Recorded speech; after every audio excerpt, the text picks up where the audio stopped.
मंडळी, ह्या ठिकाणी मी 4 बांगडे घेतलेले आहेत आणि ते स्वच्छ धुवून ह्याच्यावरती काप टाकून घेतलेले आहेत.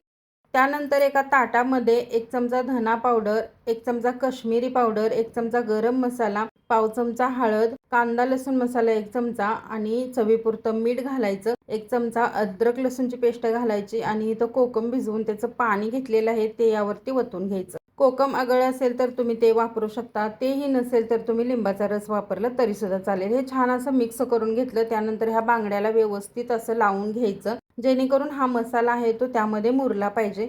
त्यामुळं बांगडा आहे तो चवीला खूप छान लागतो.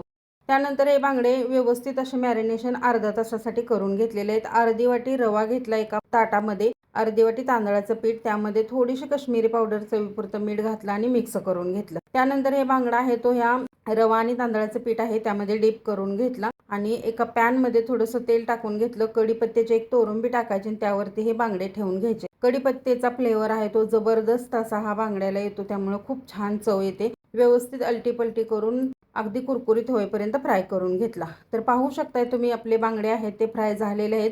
तुम्ही तांदळाची भाकरी किंवा चपाती बरोबर एन्जॉय करू शकता. धन्यवाद.